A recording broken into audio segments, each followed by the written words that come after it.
번 더 다 함께 아멘으로 하나님을 예배하겠습니다. 할렐루야. 자, 여러분의 삶이 날마다 하나님을 찬양하는 삶이 되기를 좀 소망하면서 또 오늘도 이 자리에 나오시고 혹은 또 영상으로 데일리 처치의 말씀을 함께 나누는 우리 모든 예배자분들을 예수님의 이름으로 환영하고 또 축복해 드립니다. 저는 지난주부터 이제 돌아오는 성령 강림절까지 기묘한 이야기라는 제목으로 말씀을 계속 전해드리려고 하고 있습니다. 기묘한 이야기가 꼭 나쁘거나 무서워야 되는 건 아니니까. 자, 예수님이 부활하신 그 이후를 배경으로 이야기를 소개해드리고 있는데 사실 그때의 분위기가 조금 기묘하고 애매합니다. 예수님 부활 후에 즉각적으로 뭔가 새로운 움직임이 나타나거나 하지 않았기 때문에 그렇습니다. 우리가 알고 있는 성령 충만한 사건 이런 것들이 50여일 지나서예요. 사실 이 애매한 텀이 있어요. 오히려 조금은 조용하고 뭔가 좀 애매한 분위기, 그런 시기라고 볼 수 있죠. 더군다나 이 기간이 한 50일, 또 사람들도 또 애매해요. 무언가가 명확해 보이지 않는 시기에 뭔가 애매한 사람들의 이야기를 지금 우리가 보고 있는 겁니다. 왜냐하면은 우리도 자주 애매하니까. 신앙이라는 것은 확고한 믿음, 믿으시기 바랍니다. 이런 선포가 있잖아요. 이런 확고한 믿음, 순전함, 이런 게 중요한데, 사실 우리는 자주 애매하죠.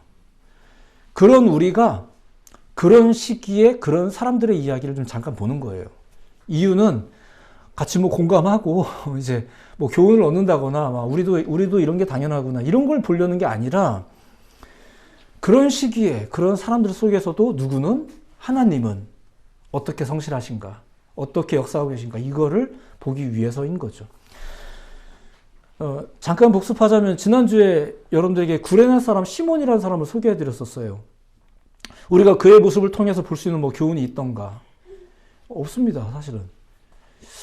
지난주에 설명드렸지만 그가 십자가를 어떻게 졌나요? 억지로 졌습니다. 억지로 졌고요. 예수님이 명령하거나, 성경에 보면 구레네 사람 시몬이라고 예수님이 십자가 여정을 걷는 중에 잠깐 십자가를 대신 진 사람이 있거든요. 그 사람 이야기입니다. 그게 예수님의 명령이거나 부탁한 것도 아니었고, 또 그가 자발적으로 한 것도 아니었고, 성경에 보면은 로마 병사들이 억지로 시켜서 맨 겁니다. 그냥, 잘못 걸린 거예요. 그 사람은 그 당시 유월절을 지키기 위해서 구레네 지방에서 예루살렘으로 올라온 사람입니다. 그런데 유대인으로서 일반적으로 이런 절기가 되면은, 특별히 더 이런 절기가 되면, 평소에도 그렇지만, 부정적인 것을 가까이 하면 안 되는 거죠. 부정적인 것을 가까이 하지 말아야 돼요. 그러니까, 부정 탈지 모르니까, 십자가 형틀 근처에는 가지도 말아야겠다. 이게 당시 유대인으로서의 그의 입장이었습니다. 우리도 그런 게 있잖아요, 나름대로. 내가 나름 기독교인인데, 이런 거 있단 말입니다. 그런데 그는 어떻게 됐는가? 이런 전통적인 신앙마저도 공권력 앞에서 초라하게 던져버린, 물론 억지로 시켜서겠죠. 그런 사람이에요. 자신의 그 확고하다고 말하는 신앙마저도 공권력 앞에서 던져버리는, 사실은 이런 사람을 통해서 우리가 뭘 배울 수 있을까요? 이런 때 되면 던져버려도 됩니다. 이런 거 배울까요? 자, 그런데도 불구하고 오늘날 이 사복음서 전체에는 이 사람의 이야기가 등장합니다.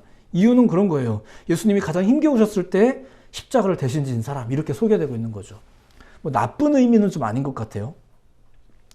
오히려 역사적 추론에 따르면 그와 그의 가족들은 이 사건 이후에 예수님을 영접해서 구원받은 가문이 되었다, 이렇게 증거하고 있죠.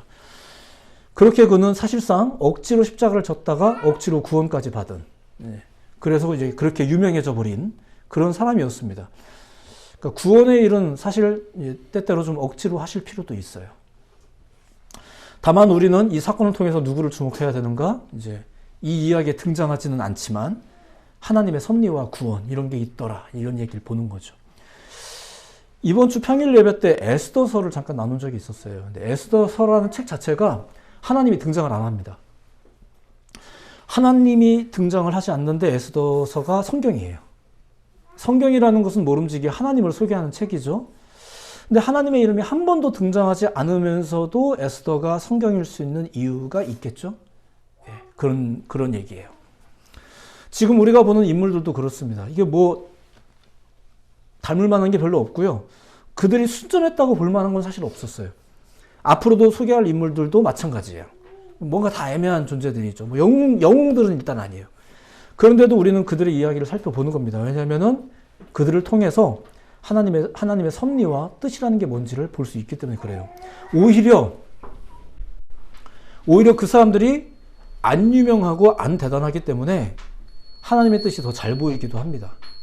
사람이 너무 유명하면 그 사람이 더 잘 보일 때가 있잖아요. 가끔 이제 인터넷에 떠 있는 유명한 목사님들의 설교가, 그분들을 제가 결코 폄하할 의도는 없지만 가끔은 엉뚱한 게 더 집중될 때도 있잖아요. 그런 거랑 비슷해요. 안 유명한 게 어쩌면 더 좋아요. 하나님 보기에는 이런 게 있어요.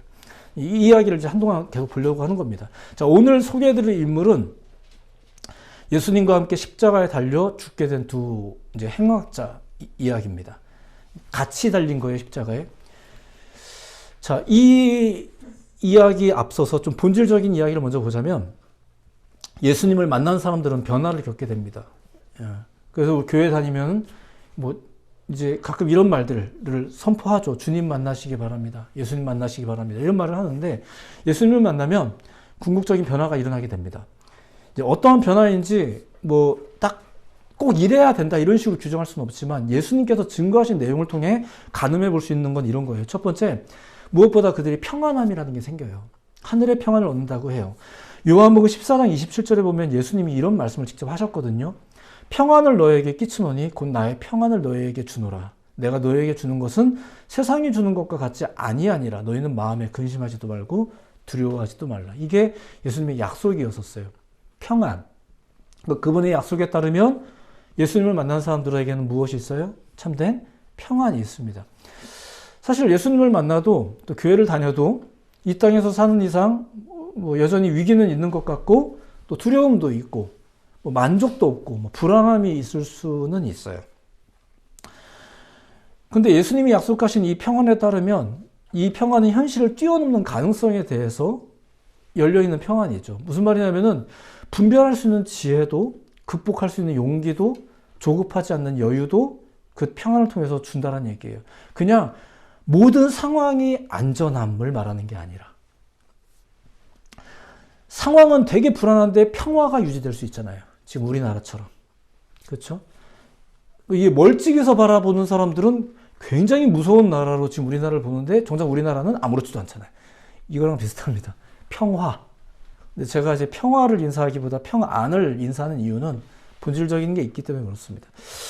자, 무엇보다도 이 평안이 하나님의 마음을 알게 합니다. 어떤 상황 중에도. 그렇게 예수님 만난 사람들은 하늘에 속한 평안을 소유하게 되죠. 좀 어려운 얘기지만 이렇게 툭 던지고 일단 넘어가겠습니다. 이게 우리 안에 기계적인 평안이 생긴다는 뜻은 아니에요. 그냥 어떤 상황이 되어서도 그냥 뭐 허허실실한다 이런 의미는 아닙니다. 하지만 적어도 우리가 무엇을 사모하고 무엇을 기대할지는 알 수 있죠.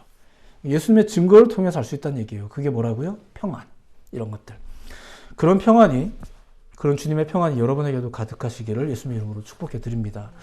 자, 두 번째는 예수님 만난 사람들 어떻게 될까? 요한복음 14장 6절에 보면 이런 말씀이 있습니다. 예수께서 이르시되 내가 곧 길이요 진리요 생명이니 나로 말미암지 않고는 아버지께로 올 자가 없느니라. 이게 무슨 말일까? 이런 말씀을 왜 하신 걸까요? 자신에 대해서 이렇게 설명하고 있는 거잖아요. 나는 길이고 진리고 생명이다. 이거 왜 얘기하는 거예요? 예수님 믿고 살아가는 삶이 확신으로 가득 찰 수 있다는 얘기예요. 삶에 대한 확신을 가지게 되죠. 어떻게 되면? 예수님을 만나면. 앞서 말했듯이 이 세상을 접하여 사는 동안에는 늘 위기는 있습니다. 확신이 흔들릴 때도 있죠. 그런데 이 복음은 우리를 헷갈리지 않게 해준다는 거예요. 여러분들 안에 정말로 복음의 핵심이 심겨져 있다면 위기가 없진 않아요. 근데 위기 중에도 앞으로 나아갈 수 있고 예배할 수 있죠. 휘청거린다고 해도 다시 돌아설 수 있는 거예요. 왜냐하면 그 기준을 아니까. 제가 예전에 그 우스갯얘기로 그런 얘기 한 적이 있는데, 제가 이게 책 돌리는 거 저 할 줄 알거든요. 우리 남자들 가끔 하잖아요. 책 돌리는 거 하는데 뭐 거두절미하고 이거 연습해서 배웠어요. 연습해서 배웠는데 그냥 별것도 아닌 걸 가지고 진리 운운하는 게 참 민망하긴 하지만 이게 참 재밌어요.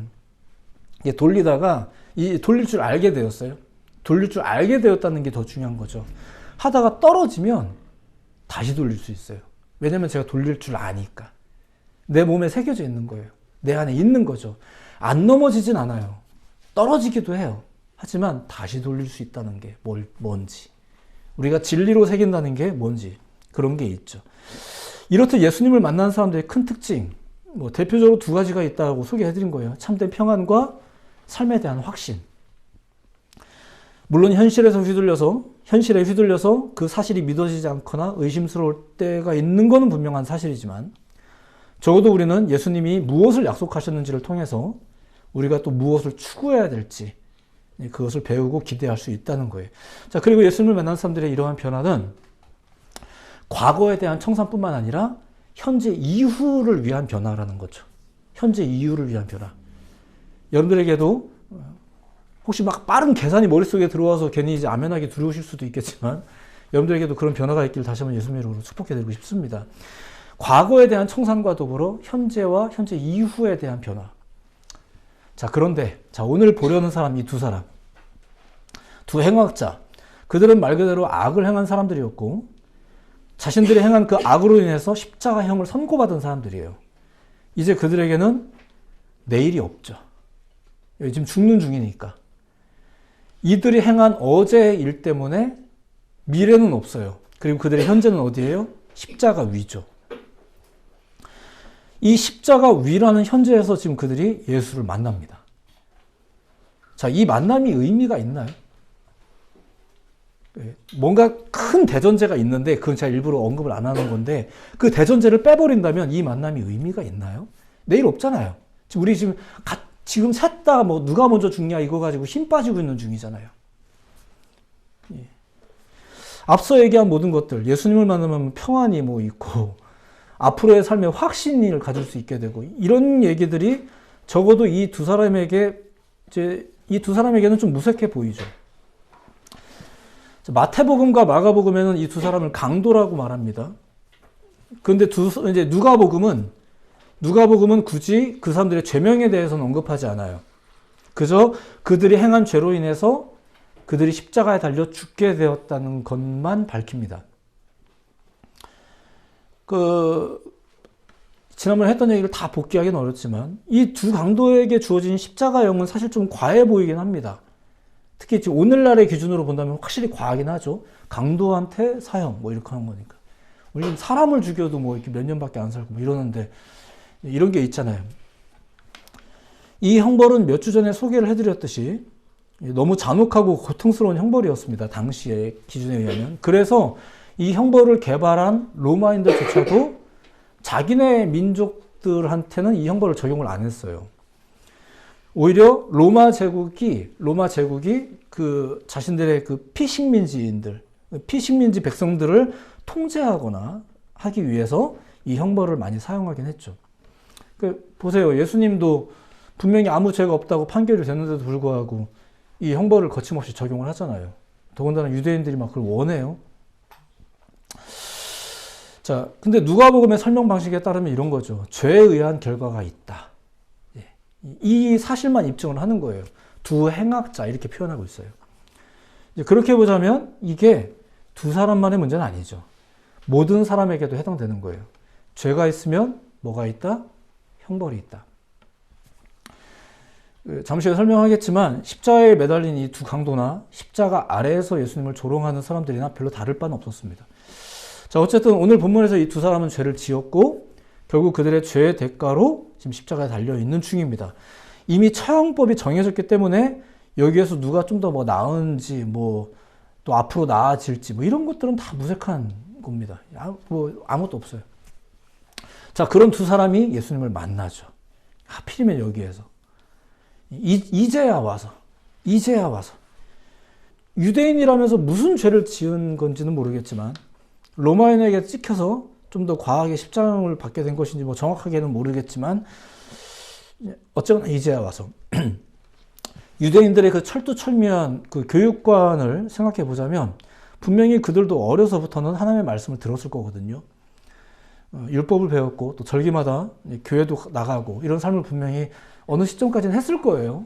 우리가 어린 시절에는 그래도 교회 학교 막 가고 하는 것처럼. 근데 어쩌다가 여기까지 왔는지는 모르겠지만 이 상황이 되어서야 비로소 그들은 예수님을 만납니다.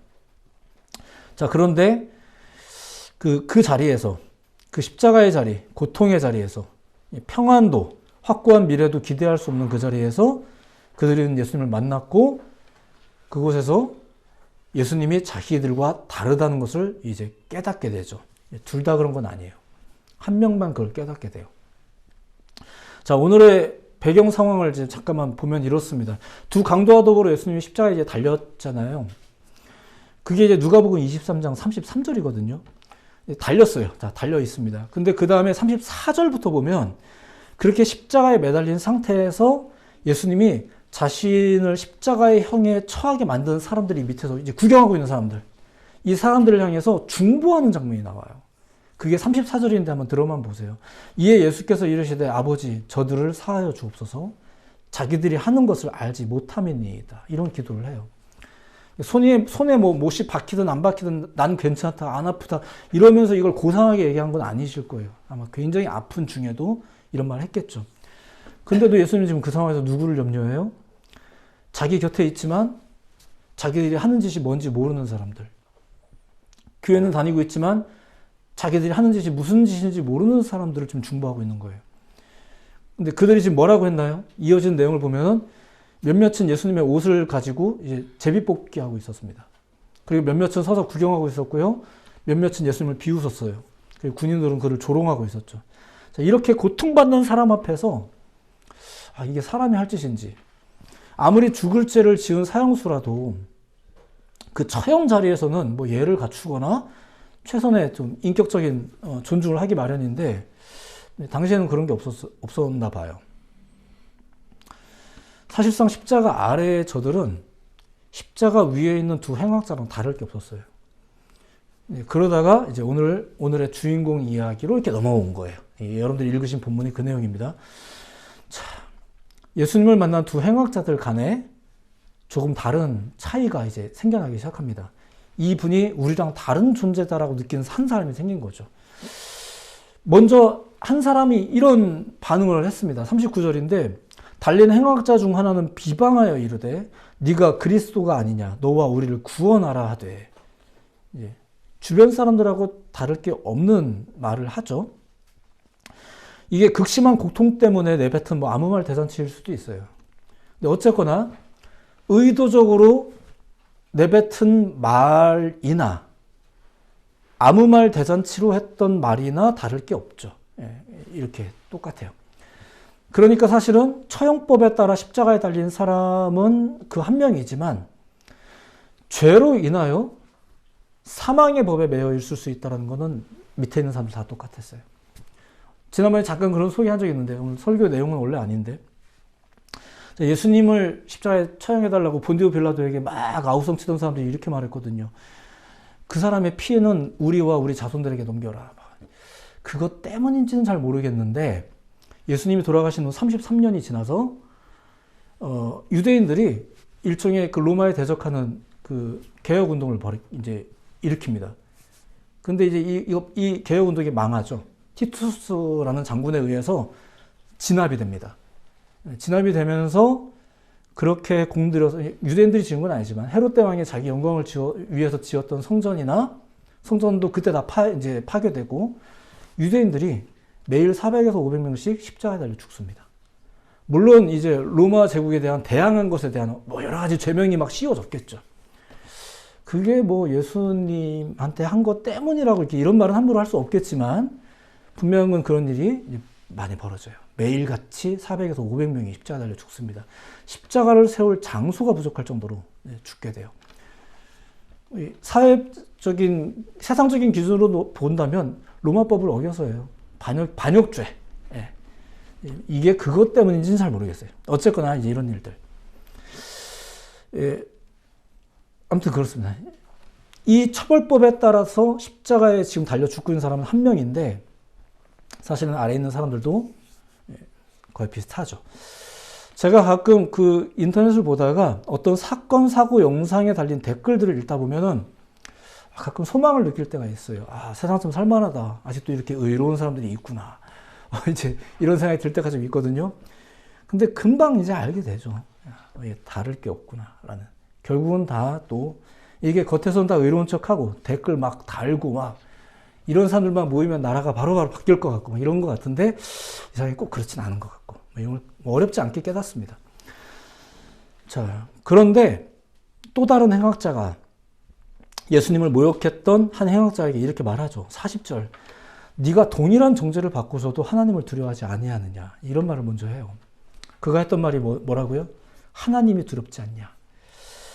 자, 사실상 로마법에 의해서 세 사람은 지금 동일한 판결을 받았습니다. 예수님 포함해서, 그죠?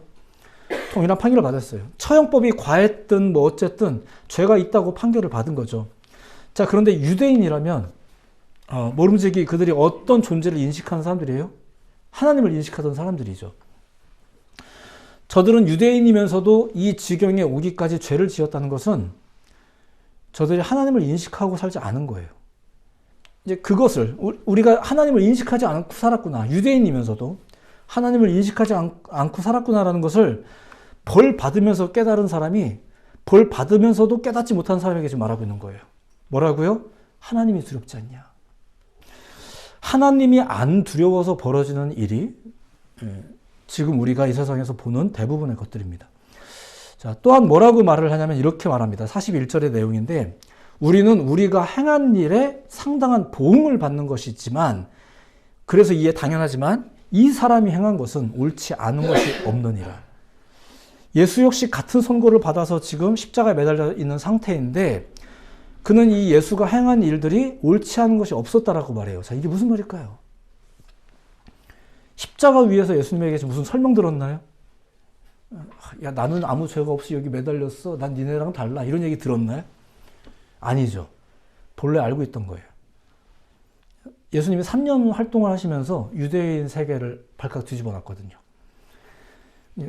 그리고 그가 이어서 한 말도 보시면 이렇습니다. 다른 동료를 힘들게 야단친 그가 예수님을 보면서 이렇게 말합니다. 42절 내용인데 이르되 예수여 당신의 나라에 임하실 때 나를 기억하소서. 이거 예수님 알던 사람이에요. 그가 예수님이 우리 동네에 돌아다니면서 무슨 내용을 전하고 다녔는지도 알고 있는 사람인 거예요. 다만 나는 그도 안 믿었지만 유대인으로서도 충실한 삶을 산 거예요, 안 산 거예요?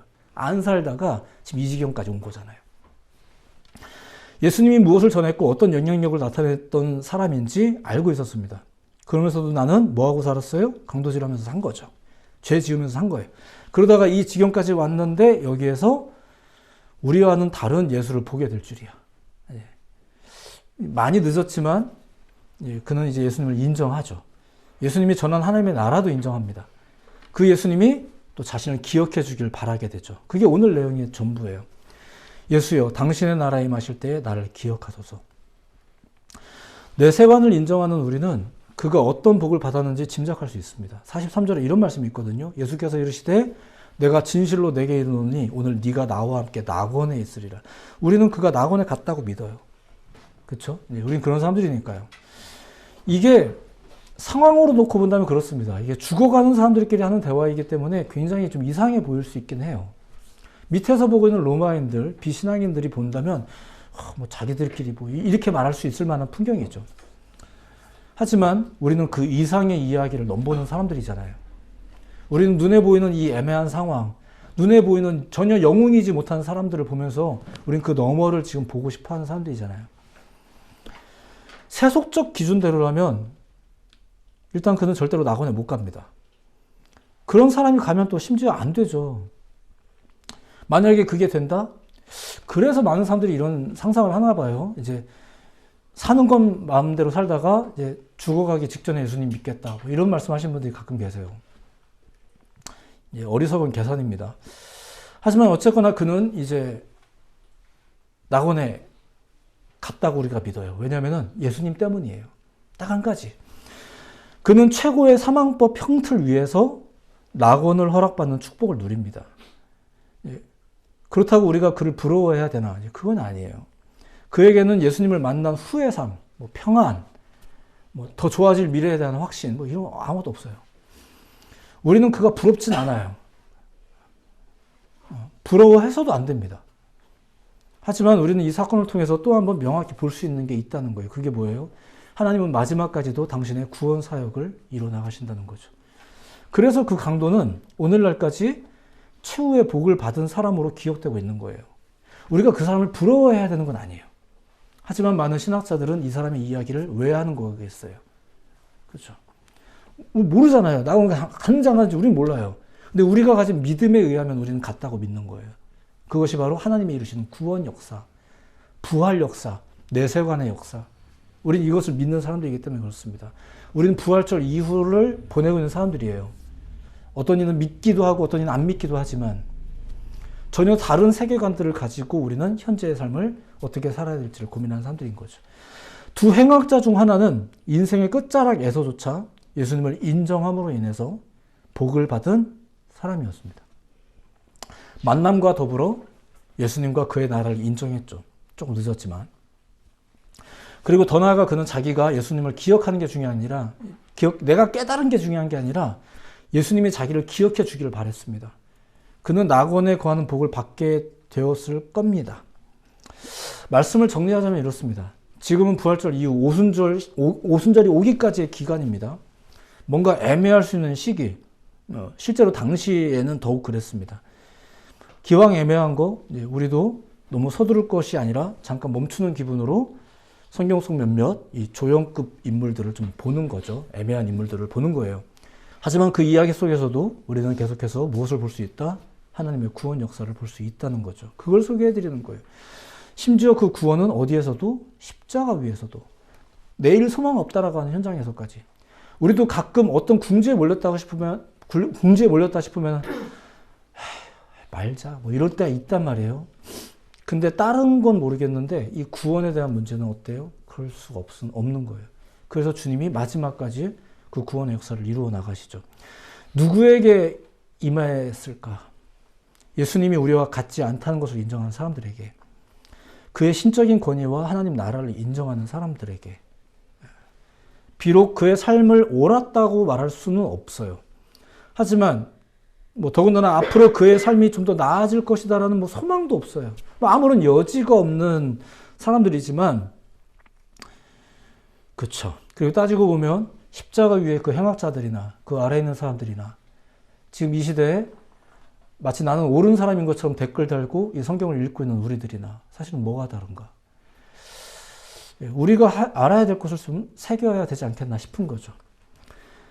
뭐야, 결국 다른 사람들처럼 죽었잖아. 이렇게 부활을 거부한다거나, 예수님을 우리와 같다고 오해한다거나, 영원한 생명과 죽음의 문제를 간과한다거나, 이런 것들을 다시 한번 추스려 보는 거예요. 오히려 더욱 자신을 통찰하면서 또 성령을 구하는, 아직은 성령 받지 마십시오 얘기는 일부러 기다리자는 얘기는 아닌데 시기적으로 그렇게 교회력이 그렇게 이제 진행되고 있다는 얘기죠. 그 성령을 구하면서 그런 지금의 시기를 우리가 보내야 되지 않겠나 소망해 보는 것입니다. 여러분들이 이런 말씀의 권면을 통해서 우리가 다시 한번 생각할 것은 그거예요. 잠깐 멈춰서는 것이 좀 필요할 때가 있죠. 우리 세속적인 가르침에서도 그런 말들을 많이 하잖아요. 잠깐 멈추어 서서 더 멀리 뛰기 위한 이런 거다 이렇게 얘기하기도 하는 것처럼, 지금 우리가 열심히 예수님을 믿어야 되지만, 확고한 믿음을 가져야 되지만, 여전히 중요한 메시지입니다. 하지만 주로 애매한 우리들이라는 것을 인정하면서 다시 한번 명확한 복음을 좀 더 들여보는 시간으로 가는 거죠. 너무 조급해하지 말고 이 말씀의 권면을 따라서 또 그런 삶을 좀 결단하면서 살아가는 여러분들 모두가 되시기를 예수님의 이름으로 축복해드리고 싶습니다. 결단이 있어야 되고요. 노력이 필요합니다. 하나님께서 하신 역사가 있지만 우리의 영이 하나님의 영과 합의를 해야 될 결단들이 반드시 필요합니다. 그래서 가만히 있어도 천국 가는 일은 없어요. 그래서 우리가 어떤 종류의 노력과 수고와 마음의 결단들이 필요할 때가 있습니다. 때로는 억지로라도 할 때가 있어요. 그게 아니면 생각보다 우리가 자발적으로 천국에 가지는 못합니다. 물론 마음은 되게 원하시는 거 다 알겠는데 그게 생각보다 그렇게 되진 않아요. 그러니까 우리의 마음을 하나님 앞에서 내려놓고, 하나님, 그분을 신뢰하는 법을 배우게 하옵소서. 그분을 더욱더 신뢰하고 신앙하는 법을 나에게 배우게 하옵소서. 그리고 성경을 통해서 알게 되는 이런 많은 지식들, 많은 지혜들을 가지고 고민하면서 나는 어떠한가 조명해 보면서 가는 거죠. 그래서 많은 신앙의 전통들이, 고전들이 말하기를 이럴 때 예수님이라면 어떻게 했을까? 이 고민을 해가면서 한날 한날을 자기 삶을 사는 거예요. 많은 신앙의 고전입니다. 다 이렇게 말하고 있습니다. 여러분들의 삶이 참 귀합니다. 근데 그 귀한 모습이 올바르게 나타날 때까지 그런 거죠. 어떤 그 이야기 속에서 그냥 이야기입니다. 이야기인데 그 이야기 속에서 이런 이야기를 하더라고요. 거울을 보는 사람에게 이렇게 질문합니다. 거울에 뭐가 보이니? 제가 보입니다. 그 거울에서 예수가 보일 때까지 너를 깎아 나갈 거야 하면서 이제 깎아 나가시는 작업이 그게 신앙생활인 거예요. 우리가 때로는 그렇게 깎여 나가기도 하고 또 붙여지기도 하고 이런 일들이 신앙생활이겠죠. 여러분들을 통해서 예수님이 드러나기를, 또 여러분들 주변에 있는 분들이 여러분들을 통해서 예수님을 바라보기를 다시 한번 예수님의 이름으로 축복해 드립니다. 기도하겠습니다.